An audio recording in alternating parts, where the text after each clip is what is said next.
Hello everyone, welcome to my channel. I hope you are all doing well.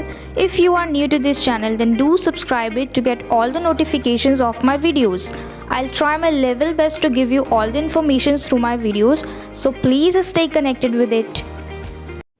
तो आज हम इस video में डिस्कस करने वाले हैं शॉर्ट स्टोरी जो कि है Nightfall, written by Isaac Asimov. ये शॉर्ट स्टोरी जो है वो साइंस फिक्शन के अंडर ही कंसिडर होती है। तो सबसे पहले हम मतलब समझते हैं कि साइंस फिक्शन जो है इसका क्या मतलब होता है। Science fiction is a genre of fiction where the subject matter is science and technology of the future. मतलब जो भी चीज़ें होंगी इसमें वो सब कुछ साइंस और टेक्नोलॉजी से कनेक्टेड होंगी। It consist of the same elements as that of other fiction.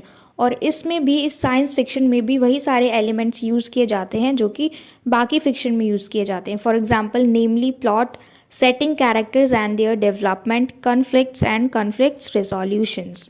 मतलब कि जो भी हम फिक्शन पढ़ते हैं, जिस तरीके का भी फिक्शन स्टोरीज़ हम पढ़ते हैं, तो उसमें और ये जो साइंस फिक्शन है इसमें बहुत ज़्यादा फ़र्क नहीं है। सारी चीज़ें जो होती हैं वो सिमिलर ही होती हैं almost. But unlike other fiction, science fiction is often set in the future. पर जो भी बाकी सारे फिक्शन होते हैं उसके अकॉर्डिंग जो साइंस फिक्शन है ये किस तरीके से सेट होता है, मोस्टली हम इसको फ्यूचर के लिए ही यूज़ करते हैं। इन स्पेस और इन अ डिफरेंट वर्ल्ड और यूनिवर्स। या तो हम फ्यूचर में इसको देखते हैं या फिर इसकी सेटिंग जो होती है वो स्पेस में होती है या फिर डिफरेंट वर्ल्ड और यूनिवर्स में होती है। मतलब इजी लैंग्वेज में हम कह सकते हैं कि साइंस फिक्शन जो है वो किससे रिलेटेड है, साइंस टेक्नोलॉजी से रिलेटेड है, जिसके अंदर हम ये सारी चीज़ें इंक्लूड करते हैं।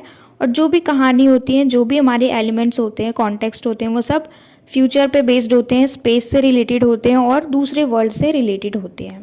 यहाँ पे हमने मतलब समझ लिया कि साइंस फिक्शन क्या होता है। अब हम चलते हैं आइजैक असिमोव पे, जो कि हमारे राइटर हैं शॉर्ट स्टोरी के, यानी नाइटफॉल के राइटर हैं। तो पहले हम इनका इंट्रोडक्शन देख लेते हैं। Isaac Asimov was an American writer and professor of biochemistry at Boston university.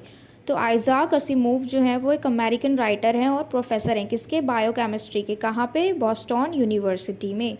During his lifetime, Asimov was considered one of the big three science fiction writers.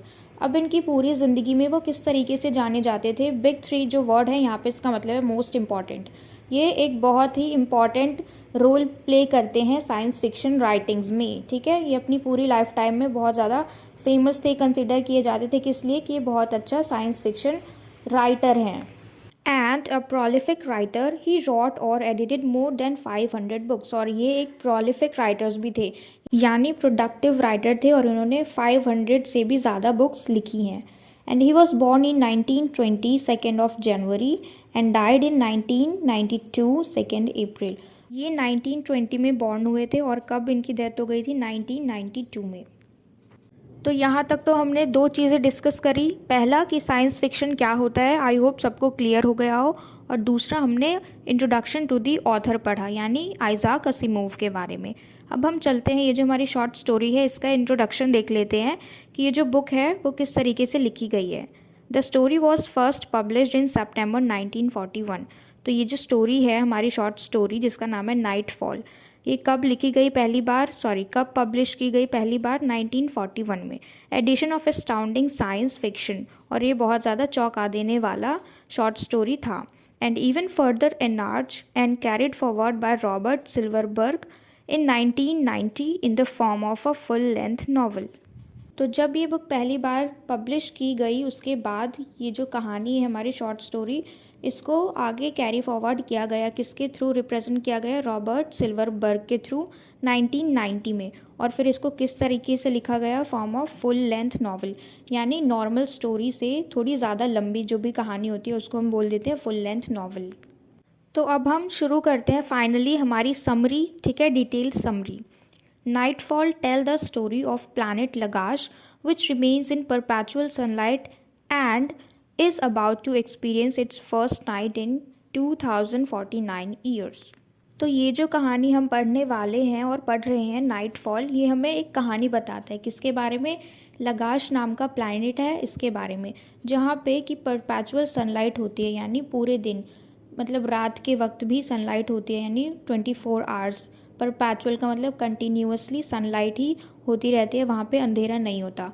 और अब 2049 ईयर्स में ये पहली बार नाइट को एक्सपीरियंस करेगा।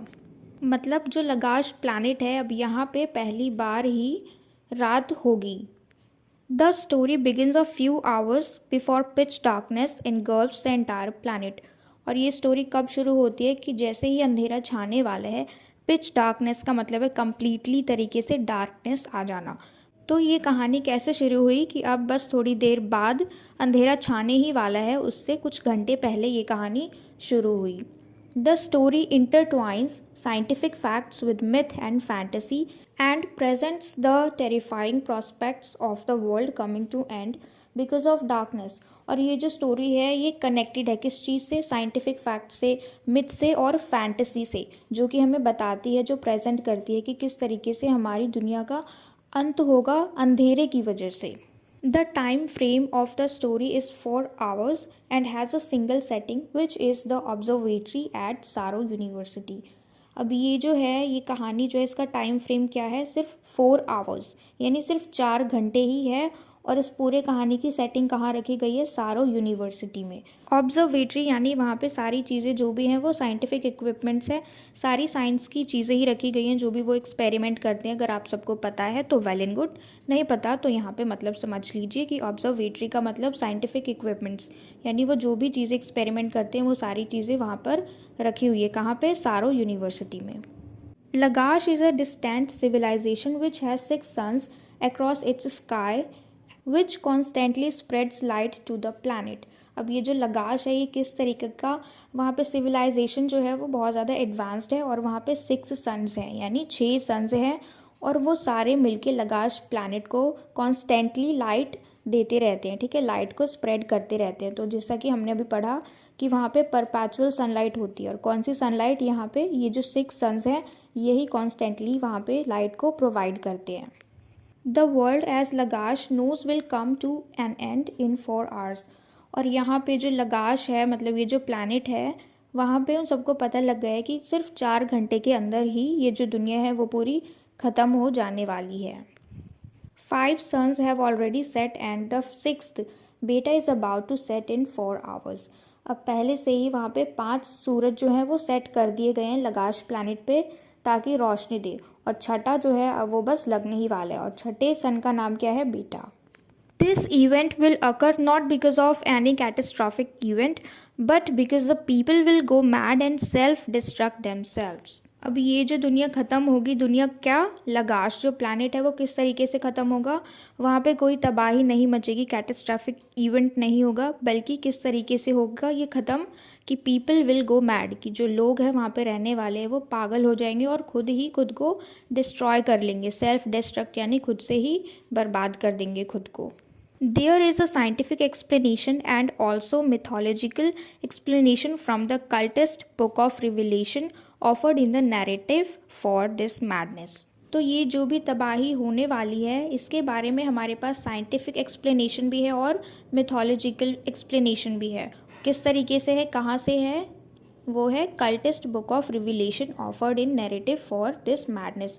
तो ये सारी चीज़ें, ये जो एक्सप्लेनेशन है साइंटिफिक और मिथोलॉजिकल, ये कल्टिस्ट जो होते हैं, जो कि हिंदी में हम कह देते हैं कि सांप्रदायिक, और वैसे हम इजी लैंग्वेज में गए तो जो रिलीजन से रिलेटेड होता है, तो उस तरीके से जो बुक ऑफ रिविलेशन है उसमें हमें ये दोनों ही एक्सप्लेनेशन मिले हुए हैं, साइंटिफिक एक्सप्लेनेशन भी और मिथोलॉजिकल एक्सप्लेनेशन भी।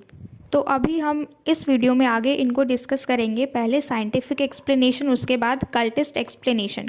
पर उससे पहले हम एक बार फिर से समरी को देख लेते हैं कि क्या है इस समरी में।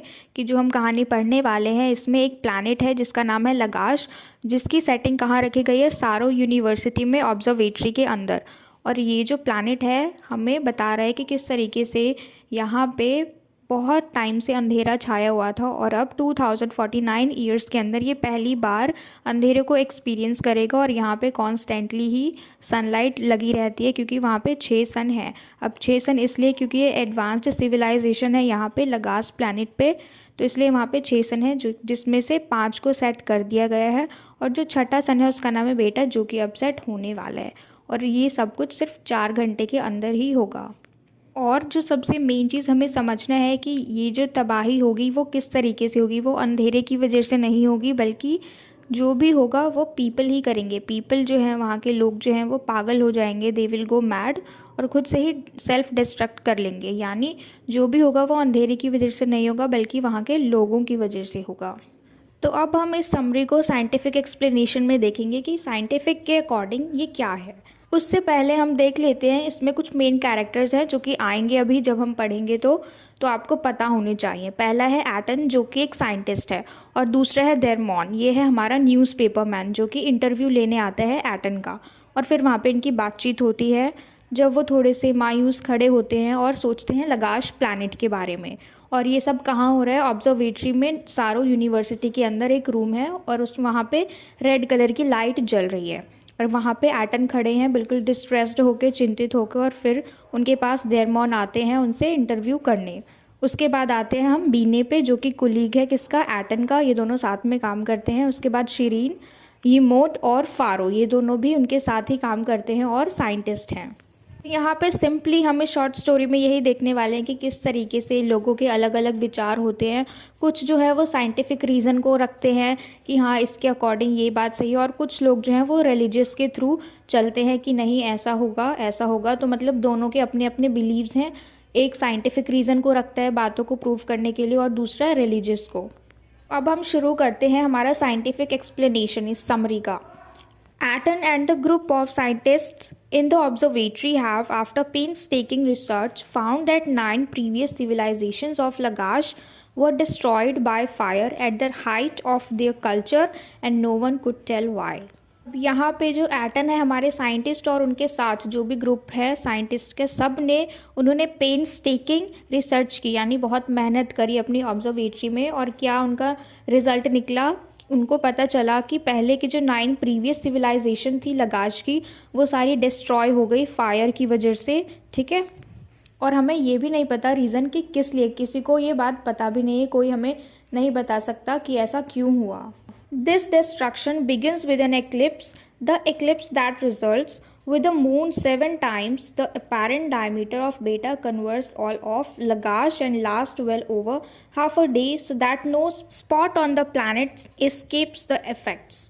और ये जो तबाही शुरू हुई इसका क्या रीज़न था? एक्लिप्स यानी ग्रहण, जो मून की वजह से हुआ। और वहाँ पे कैसे हुआ, किस तरीके से हुआ, जो हमने पढ़ा अभी, 6th सन जो था बेटा, उसके प्रेजेंस में हुआ। और कब तक हुआ? 7 times the parent diameter of बेटा कन्वर्ट्स, मतलब 7 बार हुआ यहाँ पे ऐसा कि 9 प्रीवियस सिविलाइजेशन जो थी लगाश की वो डिस्ट्रॉय हो गई। और ये कब तक रहा? पूरे आधे दिन तक। Lagash will find itself in center of a giant cluster of 30,000 mighty stars, despite which there will be complete darkness.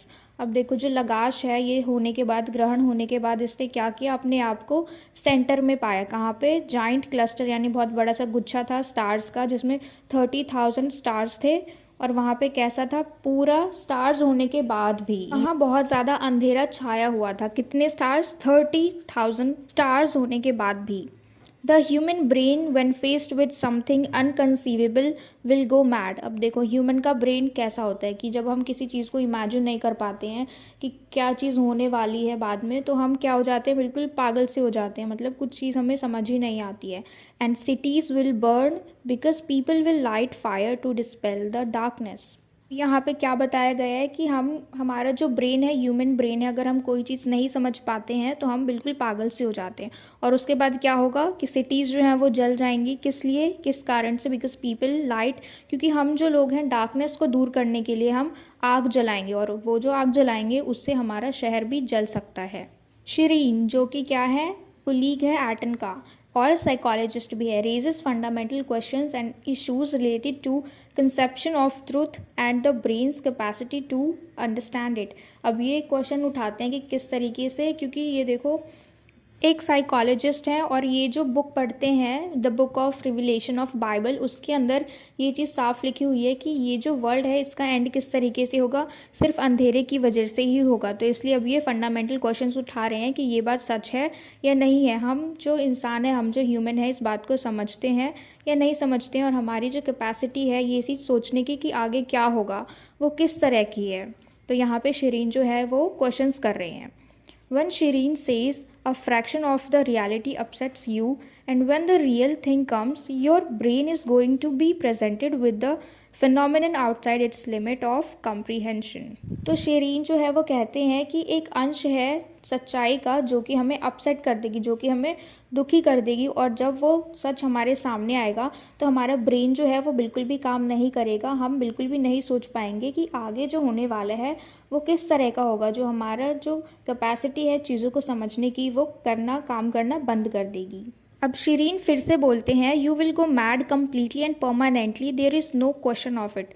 फिर से वो बोलते हैं कि ऐसी ऐसी चीज़ें होंगी जो कि ह्यूमन ब्रेन जो है वो इमेजिन भी नहीं कर सकता, और फिर हम जो लोग हैं वो बिल्कुल ही मैड हो जाएंगे। वी विल गो मैड मतलब हम पागल हो जाएंगे, कम्प्लीटली एंड परमानेंटली, और इसके ऊपर कोई भी डाउट नहीं है, कोई क्वेश्चन नहीं है कि ऐसा ही होगा। The statement holds a general amount of philosophical truth, and the author seems to understand the way human society works and also seems to understand the limits of the brain. तो ये जो बात अभी शिरीन ने कही, ये सारी बातों में कहीं ना कहीं पे फिलोसफिकल ट्रुथ जो है वो छुपा हुआ है, और जो ऑथर है वो समझ रहे हैं कि किस तरीके से जो ह्यूमन सोसाइटी है वो वर्क करती है और चीज़ों को समझती है, और जो हम ह्यूमन है, हमारे पास जो हमारा ह्यूमन ब्रेन है वो किस तरीके से काम करता है। ठीक है, तो आई होप सबको ये इतना क्लियर हो कि ये जो हमारा एक्सप्लेनेशन था वो एक साइंटिफिक एक्सप्लेनेशन था नाइटफॉल की समरी के बारे में। अब हम चलते हैं कल्टिस्ट के एक्सप्लेनेशन के बारे में। कल्टिस्ट का मतलब हिंदी में सिंपल होता है सांप्रदायिक, और अगर हम और इजी लैंग्वेज में कहें तो ये उससे रिलेटेड होता है, जैसे कल्चर से, रिलीजन से, कि जो लोग इन सारी बातों में विश्वास करते हैं। ठीक है, कि मतलब उनके लिए जो भी साइंटिफिक रीज़न होती है वो सब कुछ वेस्ट है, जो कि भगवान को मानते हैं और ज़्यादा साइंटिफिक रीज़न नहीं ढूंढते हैं किसी भी बात के लिए। अगर कोई भी ऐसी चीज़ हो जाए, कुछ भी बात हो, तो उनको लगता है कि हाँ ऐसा ही होता है। जो भी ग्रहण वगैरह है वो अपने वे में ही लेके चले जाते हैं, और साइंटिफिक जो है वो अलग रीज़न देंगे कि जो ग्रहण है वो क्यों लगता है। पर अगर जो कल्टिस्ट होंगे उनको लगेगा कि नहीं ये तो ऐसे ही रिलीजन से रिलेटेड है, रिलीजियस है, तो वो ज़्यादा साइंटिफिक रीज़न नहीं ढूंढेंगे, वो मान जाएंगे सिंपल। ठीक है, तो इसलिए हम यहाँ पे बोलते हैं कि कल्टिस्ट एक्सप्लेनेशन की ये जो समरी है नाइटफॉल में, वो क्या बोल रहे हैं। ठीक है, वो किस तरीके से एक्सप्लेनेशन दे रहे हैं, किस तरीके से एक्सप्रेस कर रहे हैं इसको। तो हम शुरू करें उससे पहले आई होप कि सबको अच्छे से समझ आ गया कल्टिस्ट का मतलब क्या है। ठीक है, तो चलिए अब हम स्टार्ट करते हैं। This is based on the myth of stars in the book of revelation. तो ये जो है ये किसके ऊपर बेस्ड है? पूरा मिथ ऑफ स्टार्स, यानी स्टार्स के बारे में जो भी कहानियाँ हैं, झूठी कहानियाँ, उस पर बेस्ड है। It states that every 2050 years Lagash enters a huge cave. अब यहाँ पे ये जो बुक है कल्टिस्ट के एक्सप्लेनेशन के हिसाब से, जो बुक ऑफ रिविलेशन है, उसमें ये बात लिखी गई है कि जो लगाश प्लैनेट है वो हर 2050 साल बाद वो एक बड़े से गुफा में एंटर करता है। Then mysterious stars appear which rob people of their souls and leave them brutes, and a heavenly flame from the stars will destroy Lagash. अब उस बुक में क्या लिखा गया है कि हर 2050 वर्ष बाद ये जो लगाश प्लैनेट है एक बड़े से केव में एंटर करता है, और फिर वहाँ पे मिस्टीरियस स्टार्स जो हैं, यानी जो भी तारे हैं, सितारे हैं, वो अपीयर होते हैं, आते हैं, और फिर लोगों की आत्मा को चुरा के चले जाते हैं, और उसके बाद क्या करते हैं, उनको छोड़ देते हैं, ब्रूट्स यानी एनिमल्स की तरह छोड़ देते हैं। और फिर वहाँ पे एक हेवनली फ्लेम आता है। हेवनली फ्लेम का मतलब यानी स्वर्ग की लगाई गई जो आग है वो वहाँ से आती है, और क्या करती है, पूरे लगाश प्लैनेट को डिस्ट्रॉय कर देती है। They believe that the stars when they rob them of their souls will provide them with immortality. अब देखो वो क्या बिलीव करते हैं, कौन यहाँ पे दे किसके लिए यूज़ हुआ है? कल्टिस्ट के लिए। वो क्या बिलीव करते हैं कि जो स्टार्स हैं जो आत्मा को चुरा के लेके जाते हैं ह्यूमन बॉडी से, वो क्या करते हैं, वो उनको इमॉर्टैलिटी प्रोवाइड करते हैं, यानी अमर बना देते हैं। The book of Revelation is in the language of the second cycle of civilization, and how the book survived despite 7 more cycles being destroyed is in itself a mystery and lends credence to the cultists. तो ये जो book है book of revelation, ये अभी भी किस तरीके से सर्वाइव करती है despite of 7 more cycles being destroyed, यानी 7 सिविल जो भी इनकी सिविलाइजेशन है, साइकिल ऑफ सिविलाइजेशन, वो 7 बार डिस्ट्रॉय हो चुकी है, उसके बावजूद भी ये किस तरीके से अभी तक कायम है। द बुक ऑफ रिविलेशन वो एक अपने आप में ही एक मिस्ट्री है, और जो कल्टिस्ट हैं वो इसको एक चमत्कार की तरह समझते हैं और इसके ऊपर विश्वास करते हैं। Stars in the Lagash sky are not the stars we conceive them to be. अब लगाश प्लानट पे जो स्टार्स हैं वो हम क्या समझते हैं कि वो कोई स्टार्स नहीं है, लेकिन for the cultist the stars are mysterious and do not provide any light. लेकिन कल्टिस्ट के हिसाब से जो स्टार्स हैं वो मिस्टीरियस हैं यानी रहस्यमय हैं और वो कोई लाइट हमें प्रोवाइड नहीं करते हैं। But appear in the sky with the soul, लेकिन स्काई में किस तरीके से मौजूद होते हैं कि जिस तरीके से उन्होंने किसी सोल को रखा हुआ हो, किसी सोल को चुराया हुआ हो, purpose of robbing people of their souls and turning them into beast. अब उनका क्या पर्पस है, देखो कल्टिस्ट के हिसाब से हम जो नॉर्मल पीपल हैं हम कहेंगे कि आसमान में सितारे हैं और वो हमें लाइट देते हैं, यानी वो जो सितारे हैं वो टिमटिमाते हैं। लेकिन कल्टिस्ट के हिसाब से ऐसा है कि जो तारे हैं वो एक तरीके से मिस्टीरियस हैं और वो लाइट प्रोवाइड नहीं करते हैं, और उनका पूरा पर्पस क्या है आसमान में रहने का कि वो इंसानों की आत्माओं को चुराते हैं और उनको बीस्ट में टर्न कर देते हैं, यानी उनको बीस्ट का मतलब शैतान बना देते हैं उनको। The divine flame from the stars will burn down the civilisation. और क्या मानते हैं वो कि जो डिवाइन फ्लेम है, जो दिव्य आग है जो कि हेवन से आ रही है, वो स्टार्स के थ्रू पूरे सिविलाइजेशन को बर्न कर देगी।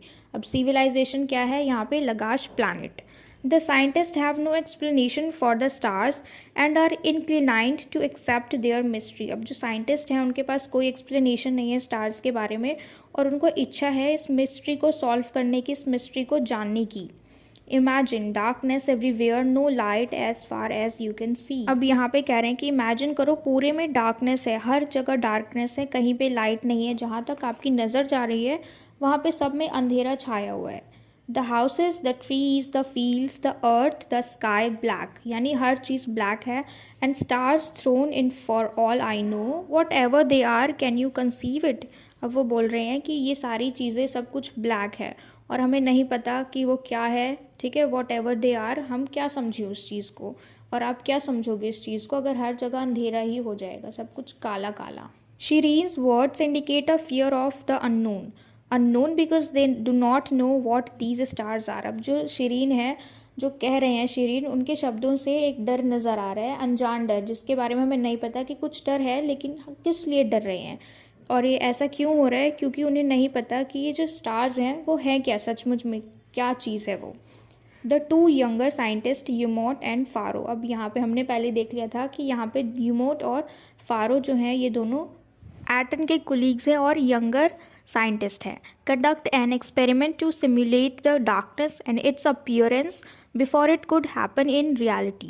अब देखो ये दोनों क्या करते हैं, यूमोट और फारो, असलियत में असली वाला अंधेरा छा जाए यानी सचमुच में रात हो जाए उससे पहले ही एक एक्सपेरिमेंट कंडक्ट करते हैं जिसमें ये नकली अंधेरा बनाते हैं, ठीक है। They simulate night and create complete darkness. अब ये क्या करते हैं, एक रात बनाते हैं यानी हर तरीके से हर जगह से वो अंधेरा कर देती है। And make holes in the roof to give the effect of the stars but this experiment fails. अब ये क्या करते हैं, नकली रात बनाते हैं, हर चीज़ अंधेरा, मतलब वहाँ पे पूरा अंधेरा कर दिया और क्या करते हैं, छेद कर देते हैं दीवार में, छत की तरफ से छेद कर देते हैं और वहाँ पे सिर्फ स्टार्स की लाइट आएगी। लेकिन ये जो एक्सपेरिमेंट है इनका ये फेल हो जाता है और ये एक्सपेरिमेंट इसलिए करते हैं देखने के लिए कि अगर रियलिटी में अंधेरा छा जाए तो क्या सब कुछ तबाह हो जाएगा या नहीं होगा। पर ये जो एक्सपेरिमेंट है इनका, इसमें कुछ शायद गलती हो जाती है तो ये जो एक्सपेरिमेंट है इनका वो फेल हो जाता है। Yumot reports to the other scientist, well nothing, that was the wacky part of it, nothing happened। अब ये जो यूमोट है ये दूसरे वाले साइंटिस्ट को बोलते हैं यानी फारो को, या फिर वहाँ पे और भी हैं कुछ, तो उनको बोलते हैं कि ये सब तो एक वैकी पार्ट है इस पूरे एक्सपेरिमेंट का, यानी बेकार सा अजीब सा पार्ट है जो कि यूजलेस है पूरा, उसकी वजह से कुछ भी नहीं हुआ, nothing happened। It was just a roof with hole in it and that's just what it looked like। अब ये क्या था कि अंधेरा कर दिया और एक छत था जिसके अंदर छेद कर दिया चेक करने के लिए, लेकिन कुछ भी नहीं हुआ। The narrative ends with the arrival of stars as predicted in the book of Revelation। अब ये जो है पूरा नैरेटिव किस तरीके से ख़त्म हुआ जो कि बुक ऑफ रिविलेशन में प्रिडिक्टेड किया गया। The awful splendour of the indifferent stars leaped nearer to them, the long night had come again. ये जो ऑफल स्प्लेंडर है ये किस तरीके से स्टार्स के थ्रू हमारे नियरर आएंगे, यानी ये जो लगाश है प्लैनेट उसके पास आएंगे।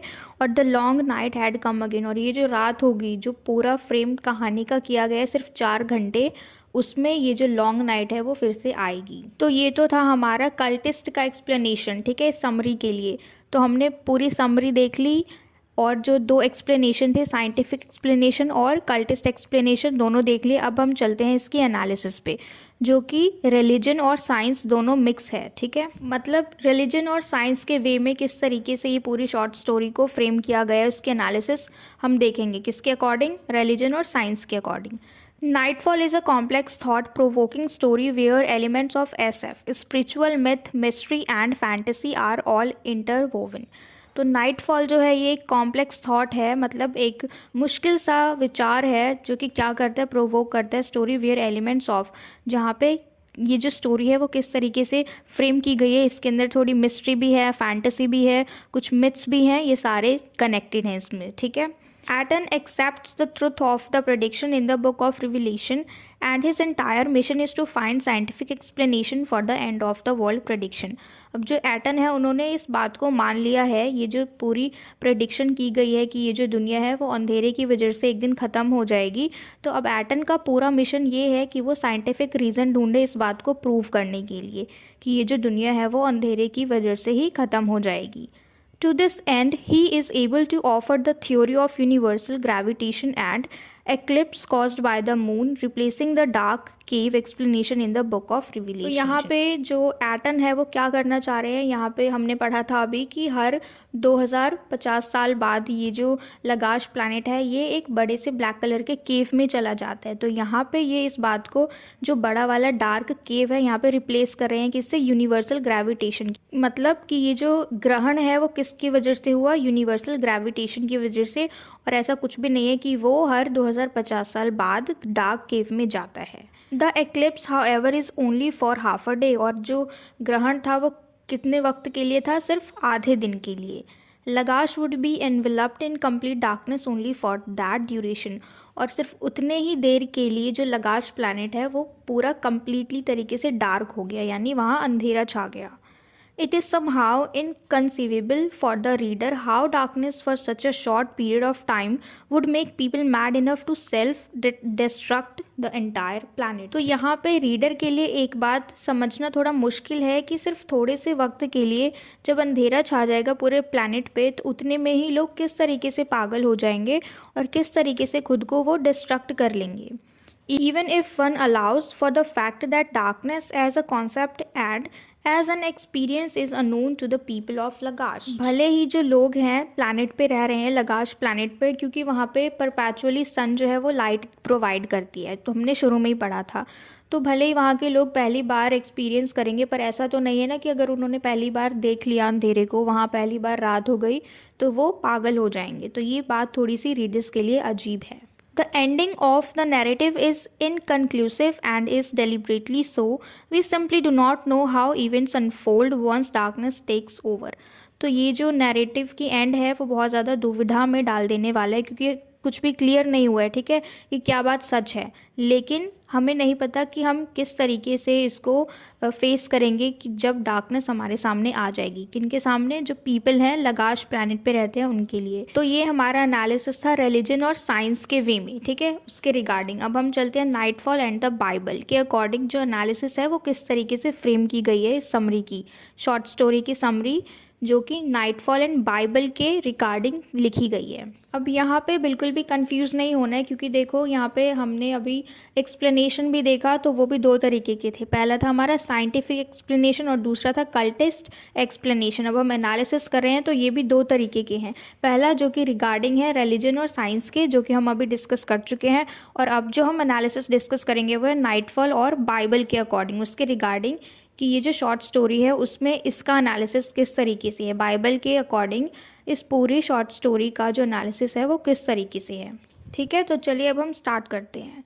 The crux of the story Nightfall is that of the world coming to an end. मतलब कि ये जो नाइटफॉल है, इस कहानी का पूरा क्रक्स जो है, निचोड़ जो है, वो क्या है कि ये जो दुनिया है अब ये अपने अंत तक आ रही है। This idea is borrowed from the book of revelation in the Bible. और ये जो आइडिया है वो कहाँ से लिया गया है? बुक ऑफ रिविलेशन से, बाइबल के अंदर से। यानी बुक ऑफ रिविलेशन में एक टेक्स्ट है बाइबल, वहाँ से इस पॉइंट को उठाया गया है। And the secret book of cultist in the story goes by the same name. और इसी तरीके से ये जो कल्टिस्ट की सीक्रेट बुक है, पवित्र किताब है, वहाँ पे भी सेम नेम से ही रखा गया है। The book of Revelation is the last book of the Bible and deals with the second coming of Christ, also known as Apocalypse, Doomsday, Day of Judgment। तो ये जो बुक है, बुक ऑफ रिविलेशन, ये एक last book है किसका? Bible का। और ये किस तरीके से डील करती है? The second coming of Christ. यानी जो बाइबल है वो देखो क्रिश्चियन स्क्रिप्चर है, तो उसके अंदर क्राइस्ट का जिक्र तो होगा ही, ठीक है। और ये किस तरीके से जाना जाता है, किस नाम से? एपोकलिप्स, यानी कयामत। बहुत ज़्यादा कयामत आ जाती है, उस नाम से जाना जाता है। और डूम्सडे, इसका मतलब भी यही होता है, मतलब कयामत का दिन। एंड डे ऑफ जजमेंट, यानी फैसले का दिन। तो ये तीनों नाम से ही इस बुक को जाना जाता है। It reveals God's plan for the righteous and the sinners. और ये जो बुक है ये किस तरीके से गॉड के प्लान को रिवील करती है कि जो भी नेक लोग हैं, यानी राइटस लोग हैं, और जो भी पापी लोग हैं, सिनर हैं, उनके लिए जो भी प्लान भगवान ने बनाए हैं, उन सारे प्लान्स को रिवील करती है। तो यहाँ तक तो हमने सब डिस्कस कर लिया, यानी हमारे समरी भी और एनालिसिस भी। अब हमारा लास्ट टॉपिक है इस वीडियो का, जो कि है symbolism. The overall mood off the story is one of the gloom and impending Doom. ये जो पूरी कहानी है, इसका पूरा मूड क्या है? ग्लूम है, यानी हर जगह उदासी छाई हुई है, और कयामत भी है, ठीक है। कयामत किस लिए? क्योंकि जैसे ही अंधेरा छाएगा पूरी दुनिया ख़त्म हो जाएगी, लोग पागल हो जाएंगे और खुद से ही खुद को ख़त्म कर लेंगे, तबाह कर लेंगे। The red room where Sheerin and Theremon talk acts as a symbol of blood and horror and death. अब वो लोग ऐसे जगह पे खड़े होकर बातचीत कर रहे हैं जहाँ पे रेड कलर की लाइट जल रही है, जो कि किस चीज़ का सिंबल है? ब्लड का सिंबल है, डर का सिंबल है और डेथ का सिंबल है। The final sun in the sky बेटा विद इट्स ब्रिकली light, the maroon carpet and the red curtains and the red liquor bottle all represent a gloomy, scary atmosphere and hint at a mood of death and danger। देखो ये सारी चीज़ें कौन कौन सी चीज़ें? जो स्काई है, जो आसमान में लगा हुआ है, स्काई यानी बेटा, जो कि क्या कर रहा है? ब्रिकली लाइट पास कर रहा है, प्रोवाइड कर रहा है। मरून कारपेट, रेड कर्टेन्स यानी लाल पर्दे, और लिकर बॉटल, रेड कलर की शराब की बॉटल जो है, ये सारी चीज़ें दुख को रिप्रेजेंट कर रही हैं, उदासीनता को रिप्रेजेंट कर रही हैं। और स्कैरी एटमॉस्फेयर बना हुआ है, बहुत डरावना मूड है पूरे कहानी का। और सब कुछ क्या दर्शा रही है, क्या शो कर रही है? Death and danger. The red room very soon becomes the dark room with the curtains drawn by Theremon. और ये जो रेड रूम है वो बिल्कुल ही डार्क रूम हो जाएगा थोड़ी देर बाद, जैसे ही जो देयरमॉन है वो पर्दा जब गिरा देगा उस वक्त। This episode allows the author to comment on what darkness does to human. और ये जो सारी चीज़ें हैं वो ऑथर को कमेंट करने के लिए अलाउ कर रही है कि जो डार्कनेस है उसने हमें, इंसान पे किस तरीके से असर किया है। It makes them aimless and mad brutes. और ये जो अंधेरा है वो हमारे साथ, यानी हम इंसानों को क्या करती है? एमलेस बना देती है, यानी कुछ लक्ष्य नहीं ज़िंदगी का, ठीक है। और पागल कर देती है। ब्रूट्स का मतलब एनिमल्स की तरह, हम भी उनकी तरह ही हो जाते हैं। जिस तरीके से एनिमल्स है एमलेसली ही जीते हैं, खाते हैं और फिर कुछ टाइम बाद अपनी ज़िंदगी जीते हैं और फिर मर जाते हैं। तो उस तरीके से हम इंसान के साथ भी होता है कि हमें वो एमलेस मैड ब्रूट्स बना देते हैं। The darkness without is also a symbol of darkness with in and is the recurrent symbol which appears at multiple junctures in the story and represents the evil in the human action। इसको थोड़ा ध्यान से समझना, थोड़ा सा deep है ये, कि darkness without is also a symbol of darkness। यानी जहाँ पे डार्केस्ट नहीं है, मतलब जहाँ पे डार्कनेस नहीं है, वो भी एक सिंबल है डार्कनेस का ही, ठीक है। और ये सारी चीज़ें किस तरीके से हमें पता चलती है? स्टोरी में हर जगह पे, हर जंक्चर पे हमें इस बात का पता चलता है कि जहाँ पे भी अंधेरा का जिक्र हुआ है, तो ये वो वाला अंधेरा नहीं है कि लाइट बंद कर दो तो अंधेरा हो जाएगा। ये कौन सा अंधेरा है? जो कि हम ह्यूमन एक्शन में, जो हमारे ईविल शो हो जाते हैं यहाँ पे, वो अंधेरे की बात हो रही है। उस अंधेरे को हम अपने ह्यूमन एक्शन के थ्रू रिप्रेजेंट कर देते हैं, ईविल एक्शन जब हम करते हैं। तो इन शॉर्ट में अगर हम कहें तो यहाँ पे जो भी बात हुई कि जब अंधेरा होगा तो इंसान जो है वो पागल हो जाएंगे, और खुद से ही खुद को डिस्ट्रक्ट कर लेंगे, खुद को ही खुद से तबाह कर लेंगे। इसका मतलब है कि जब हम ह्यूमन लोग अपने ईविल एक्शन करेंगे दूसरों के प्रति तो हम एक दूसरे को ही नष्ट कर देंगे, अपने ही हाथों से सबको बर्बाद कर देंगे। अंधेरे की वजह से हम सब पागल हो जाएंगे, यानी जो भी हमारे ईविल एक्शन है उसकी वजह से हम पागल हो जाएंगे और दूसरों को भी तबाह कर देंगे और खुद को भी। तो यानी तबाही का रीज़न कौन? हम खुद हैं, इसलिए कहा गया सेल्फ डिस्ट्रक्ट। तो यहाँ तक हमारा पूरा ये जो शॉर्ट स्टोरी है अच्छी तरीके से कंप्लीट हो गया। हमने सब कुछ डिस्कस कर लिया, introduction to the short story, introduction to the author, उसके बाद समरी, उसके बाद हमने उस समरी के जो दो पहलू थे, पहला जो कि साइंटिफिक एक्सप्लेनेशन था समरी का और दूसरा जो कि कल्टिस्ट एक्सप्लेनेशन था, हमने वो भी किया। उसके बाद हमने एनालिसिस किए जो कि रिलीजन और साइंस के अकॉर्डिंग था और दूसरा वाला जो एनालिसिस था वो बाइबल के रिगार्डिंग था, ठीक है। और उसके बाद हमने लास्ट में किया सिम्बॉलिज्म। तो आई होप कि सबको ये जो कहानी है, शॉर्ट स्टोरी है, अच्छे से क्लियर हो गई हो। अगर हो गई हो तो please give me a feedback, let me know in the comment box if you like this video and share it with your friends as well so that they can get help from it. And don't forget to subscribe my channel. Until we meet in the next video, keep learning.